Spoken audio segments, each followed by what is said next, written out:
Olá, pessoal, tudo certo? Estou aqui novamente, professor Marcelo, para a nossa quarta aula de História do Brasil, focado na BanQPEC, que é a banca que mais gosta desse tema. Sou o professor Marcelo e lembrando que hoje aí teremos mais um vídeo top e não se esqueçam aí de deixar seu like, se inscreva no canal, comente como estão os seus estudos e vamos, que hoje cai o tema preferido da banca. Eu diria assim, de todo o conteúdo de história do Brasil, Vargas é o predileto. É o predileto, não tem como, junto também com os assuntos mais atuais ali da época de Itamar para frente. Também é um conteúdo que a banca gosta bastante. Vamos lá. Então a gente viu que tivemos, né, a revolução, os governos de Minas Gerais em consonância ali com também a questão do Rio Grande do Sul. Getúlio e Vargas marcharam, né, para assumir até chegar na capital, então, e derrubar o governo de Washington Luiz, né? Então a gente viu que dessa forma Getúlio Vargas assumiu o poder. E tudo isso teve forte influência também do que a quebra da bolsa, que trouxe a crise, né, de uma forma geral a todo o planeta e claro que também com o Brasil, que levou o corte nos subsídios do café. Isso acabou com a política de café com leite, né? Isso também interferiu na forte elite agrária da época. E essa Revolução de 1930, então, levou o gaúcho Getúlio Vargas a assumir o poder. O novo presidente, ele teve um foco principalmente na implantação de indústria de base, reduziu a importação e suspendeu o pagamento da dívida externa. Então, olha só. Então, ele começou suspendendo o pagamento da dívida externa, reduzindo a importação e focando na indústria base. Outro ponto característico, em 1932, o novo Código Eleitoral instituiu o voto secreto e deu às mulheres direitos políticos. E o governo provisório, ele caracterizou pelo processo de centralização do poder, eliminação dos órgãos legislativos em níveis federal, estadual e municipal e ausência de eleições, isso mesmo. Então, assim que ele assumiu o poder, em 1930, ele tratou de eliminar o poder legislativo federal, municipal e estadual, né? E cortar as eleições. Também criou novos ministérios, como o Ministério do Trabalho, Indústria e Comércio e o Ministério da Educação e Saúde. Então ele criou tanto o Ministério do Trabalho, Indústria e Comércio e o Ministério da Educação e o Ministério da Saúde, né? Ambos em 1930. Além disso, né, ele também fez a nomeação de vários interventores, né, que eram tipo os governadores de cada estado. E em particular, um dos estados que teve conflito foi o estado de São Paulo, que pegou em armas contra Getúlio. E é chamado, tá, pessoal, de um levante revolução constitucionalista. Então, o estado de São Paulo foi contra, né, todo esse processo ao interventor estadual e a todo o processo como estava acontecendo, né, com as mudanças de Getúlio. E aí tivemos a Revolução Constitucionalista. Depois desse caso, depois desse levante, Getúlio Vargas teve que promover eleições legislativas e convocou uma Assembleia Constituinte. Então tivemos a primeira Assembleia aqui de Getúlio Vargas, Assembleia Constituinte, para elaborar uma nova Constituição. E aí a chamada Constituição Federal de 1934, né? Constituição Federal de 1934. E ela trouxe algumas coisas que duram até hoje. Por exemplo, jornada de trabalho. Ele estabeleceu uma jornada aí de 8 horas diárias. Tornou obrigatório a carteira profissional. E é dito, né, que o Vargas pensou muito na questão do direito trabalhista, né, apesar da forma opressora em alguns momentos, né. Então, 8 horas diárias é um paternalista, até poderíamos dizer, né. 8 horas diárias e a criação da carteira profissional. E nesse mesmo ano ele se elegeu presidente pelo voto indireto. Então aqui, ó, pelo voto indireto, ele se elegeu presidente, né, pela Assembleia Nacional Constituinte. Então ele se elegeu indiretamente com mandato até 1938. 1938. Foi promulgada a terceira Constituição brasileira, que deu mais poder ao governo federal. Então, cada vez ele centralizou mais o poder no governo federal e ele criou também a Justiça Eleitoral e a Justiça do Trabalho. Justiça Eleitoral e Justiça do Trabalho. E após derrotar a intentona comunista em 1935, Vargas deu um golpe em 1937. Então, de novo, né, ele foi eleito indiretamente. E depois aí da intentona comunista, deu um golpe e assumiu, né, na ditadura do Estado Novo. E essa nova Constituição de 1937, ela tem uma certa inspiração fascista e, e é focada aí na questão da ditadura e do Estado Novo. Ponto importante é que depois então da revolta, da Revolução Constitucionalista e o poder, né, e o Getúlio assumindo pelo mandato indireto, né, pela eleição indireta, em 1934 até 1937, nós temos o chamado governo constitucional. Durante esse período, então aconteceu uma revolta comunista, ou intentona, né? Intentona. Então naquela época lá já tinha uma forte briga e uma forte discussão política lá fora, né? Na Europa, nos Estados Unidos sobre o comunismo, estava dominando, já estava aí num período aí de Segunda Guerra, iniciando a Segunda Guerra, e, e eles queriam evitar, né, que essa ideologia aumentasse, se proliferasse também, né? E tivemos, ó, alguns setores do PCB e da ANL que tentaram tomar o poder através das armas, né? Através do que eles chamam de intentona comunista, né? Intentona comunista, então essa é o nome dado a esse exército, a esse setor que se rebelou contra o governo de Getúlio Vargas. E quem comandava, bem conhecido, Luiz Carlos Prestes. Então a intentona comunista, o principal chefe, o principal líder era quem? Luiz Carlos Prestes. Bom, e o golpe não se concretizou e a repressão foi feroz, incluindo torturas, prisões por parte aí da polícia política chefiada por Filinto Miller. Depois desse golpe, né, ou utilizando esse golpe como justificativa, utilizando essa revolta como justificativa, 2 anos mais tarde, em 1937, Getúlio Vargas alega que existia outra tentativa. Então ele estava alegando que ia ter mais um outro golpe comunista, conhecido como Plano Corre. E, utilizando isso como pretexto, ele fecha o Congresso, cancela as eleições e anula a Constituição de 1934. Então, alegando que vai ter uma outra tentativa de golpe comunista em 1937. E ele dizia que ia ter um plano corre, né, para o comunismo assumir aí o Brasil, a rebeldia. Ele cancelou as eleições, anulou a CF de 1934 e começou aí a ditadura do Estado Novo. E aqui, ó, o slogan dele: o trabalhador também tem o seu lugar no Estado Novo. E ele é lembrado aí de forma contraditória por vários historiadores, né? Que é um período com maior repressão, ditadura, da época de Getúlio Vargas. E foi quando foi proclamado aí, então, a CF de 1937.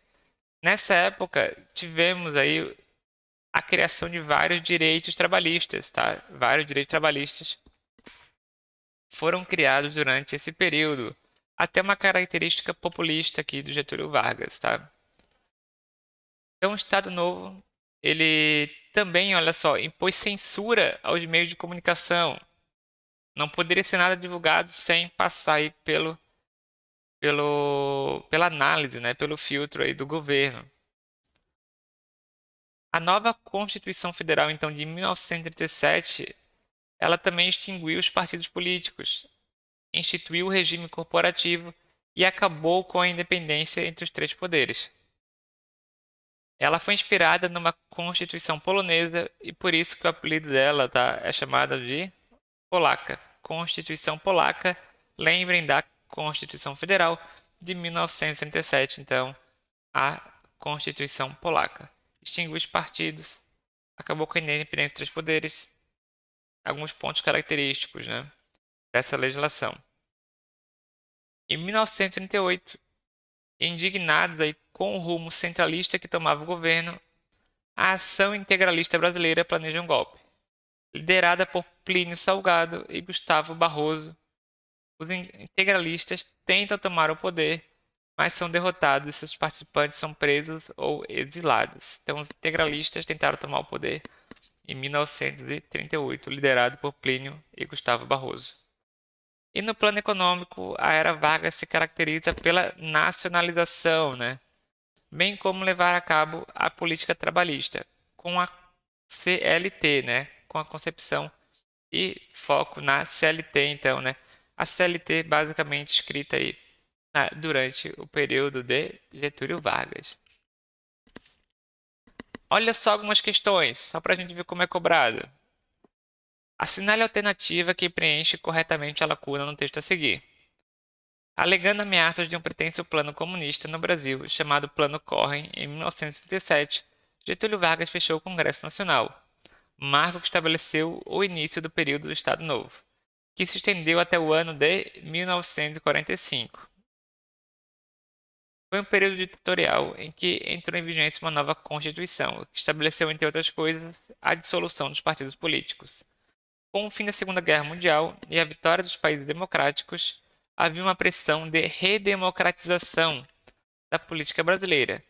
Porém, Getúlio Vargas alegava que o movimento. Então, nós não chegamos nessa parte ainda e vamos chegar agora, então, né? Em 1945, a gente sabe que o Getúlio Vargas durou 15 anos no poder, né? 1930 a 1945. Mas ele ainda alegava, né, que tinha pessoas que queriam ele. E ele dizia que era um movimento queremista, querem Getúlio, né? Então a resposta aqui é queremista. O movimento queremista era uma prova da vontade do povo. Ele, ele era um governo populista, né? Ele reprimia parte da mídia, parte das informações, ditatorial em vários sentidos, e tinha algumas políticas que eram populistas, né? Que ganhavam aí o povo. E claro que tinha parte que considerava ele um bom aí, governador. Porém, isso não aconteceu e Vargas foi aí deposto pelos militares, independentemente do movimento aí queremista. Olha outra questão. Em 1935, a Aliança Nacional Libertadora, aproveitando-se do espírito revolucionário e com as orientações dos altos escalões do comunismo soviético, promoveu uma tentativa de golpe contra o governo de Getúlio Vargas. Vargas, no entanto, cultivava uma política de centralização do poder, e após a experiência do golpe por parte da esquerda, utilizou-se do episódio para declarar estado de sítio. Com essa medida, perseguiu seus oponentes e desarticulou o movimento comunista brasileiro, mediante a ameaça comunista. Getúlio Vargas conseguiu anular a nova eleição presidencial, que deveria acontecer em 1937, anunciando outra calamitosa tentativa de golpe, conhecida como Plano Correia, né? Então a gente já viu aqui, né? Ó, 1937, ele anunciou que ele estava tentando outro golpe, né? Como teve a intentona comunista em 1935, em 1937, Getúlio Vargas aí criou, né, que estava tentando outro golpe chamado Plano Correia. Tudo isso para justificar aí, né, o Estado Novo, a ditadura do Estado Novo, o fechamento do Congresso e a nova Constituição Federal. Viram, né? Caiu aqui nessa questão, comentou do plano, ó, e caiu em outra questão, em outra prova. A banca gosta de Getúlio, tá? Vamos ver aqui na sequência que vai ter mais uma outra questão de Getúlio Vargas. Com a eclosão da Segunda Guerra Mundial em 1939, então 39 que realmente, né, começou efetivamente, o Brasil toma a decisão de manter-se neutro diante do conflito. No entanto, no governo existiam aqueles que eram a favor de apoiar o eixo e outros que queriam apoiar os aliados. É claro que, devido à pressão americana, Getúlio Vargas decide declarar guerra à Alemanha e mandar soldados para a Europa e também ceder uma base aérea para os americanos em Natal. Em 1942, o governo brasileiro entrou na Segunda Guerra Mundial ao lado dos Estados Unidos. A Força Expedicionária Brasileira, a FEB, lutou em solo italiano também em 1944 e 1945 aí contra Mussolini e enviou cerca de 25 homens e 450 morreram em combate. Então tivemos a nossa participação na Segunda Guerra Mundial durante o período aí de Estado Novo de Getúlio Vargas. E devido à pressão americana realmente é que decidiram aí, né, apoiar os Estados Unidos e declarar guerra à Alemanha. Olha só, outra questão. Analisa as afirmativas sobre Getúlio Vargas. Foi um presidente durante um único período de 15 anos ininterruptos de 1930 a 1945. Pessoal, quem lembra, o Getúlio Vargas, a gente vai entrar no próximo vídeo, nessa parte da história, ele vai assumir futuramente de novo como presidente. Ele vai ganhar uma eleição ainda. Ele tem um forte apelo populista, ele era popular, né, em vários momentos, apesar, né, dos fatores ditatoriais do presidente. Então aqui, ó, o que está errado é que não foi durante um único período. Ele foi presidente durante um período e depois ele retornou, né? Porque aqui, vamos dizer aqui, foi presidente do Brasil durante um único período de 15 anos. Ele foi presidente do Brasil durante dois períodos, né? Uma parte ininterrupto, realmente. Se a questão fosse, foi presidente do Brasil durante um período de 15 anos ininterruptos, de 1930 a 1945, é certo, né? Ele realmente foi período ele foi presidente nesse momento e depois ele entrou novamente, né, por mais 3 anos. Então aqui está correto. Criou em 24 de fevereiro de 1932 o primeiro Código Eleitoral do Brasil através de um decreto, com voto obrigatório, voto secreto e voto feminino e justiça eleitoral. Verdadeiro, tá? Verdadeiro. Ah, pessoal, aqui eu botei correto, mas é falso, né? Agora que eu tô olhando aqui. Eu botei correto, mas é falso. Eu falei que era falso e botei correto, e que isso aqui é falso. Tava olhando aqui a resposta, não tem como. Por quê? Porque Getúlio Vargas foi durante dois períodos aí presidente do Brasil. Um período de 15 anos e um período de 3 anos e meio, né? Em seu governo houve apoio ao fortalecimento das ideias comunistas. Não, né? Ele lutou contra a ameaça comunista, né? Esse era um dos lemas dele.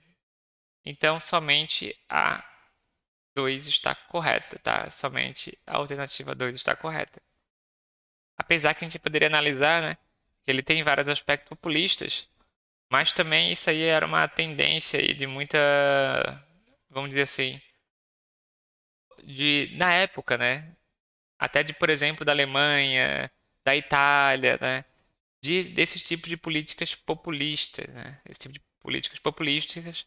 E não é à toa que, né, a Constituição Federal que o Getúlio Vargas elaborou, uma delas tinha uma certa inspiração fascista, conforme alguns historiadores, né? Conforme alguns historiadores. Fim da era Vargas. Então, a contradição entre lutar contra uma ditadura e viver num regime sem democracia determinou o começo aí do fim. Então, vários intelectuais, estudantes, até militares começaram a protestar, né, abertamente contra o regime de Vargas. E ele foi resultado direto também da perda de apoio nos meios militares, principalmente. Primeiro, né, tinha a contradição do nosso país lutar pela democracia na Europa, mas ter uma ditadura. Então, nós tínhamos a ditadura alemã, a ditadura italiana. O Brasil mandou soldados para enfrentar a ditadura, né? Enfrentar lá Mussolini, Hitler. E o nosso próprio país mantinha uma ditadura. Então, essa era uma contradição, né, bem clara. Além disso, o exército e as elites econômicas do país temiam a estratégia de Vargas da aproximação do operariado urbano, né? Então, a elite brasileira naquela época, parte também da elite agrária ainda, o exército temia o excesso de medidas populistas. Isso poderia ser uma preocupação ainda em longo prazo. E com o ultimato dos militares, Vargas foi forçado a renunciar. Então, em 1945, aí tivemos a renúncia do presidente. E José Linhares assumiu interinamente. Interinamente. E tivemos uma eleição presidencial já marcada para 1945. Determinou Eurico Gaspar Dutra, candidato pelo Partido Social Democrático, como presidente do Brasil. E depois da eleição desse novo governante, foi promulgada a Constituição Federal de 1946, conhecida como o período da Quarta República. Vamos fazer uma última questão para finalizar aqui a Era Vargas, né? Olha só, assinale a alternativa correta. Assumiu o poder em 1930, fechou após a Revolução de 1930 e derrubou o governo de Washington Luiz. Sim, correto. Criou a Justiça do Trabalho e instituiu o salário mínimo. Correto. Suicidou-se no Palácio do Catete, no Rio de Janeiro, com um tiro no peito em agosto de 1954. Correto. Alternativa E. Todas as afirmativas estão corretas. Então, foram basicamente aí, né, 5 questões de Getúlio Vargas, fora algumas que eu não trouxe ainda, que tem mais. É um tema que eles gostam, é uma época importante aí da nossa história. Então foquem, estudem, revisem e vamos lá, permaneçam nesse foco que em breve teremos mais vídeos de história do Brasil. Qualquer dúvida, fico à disposição. Um forte abraço.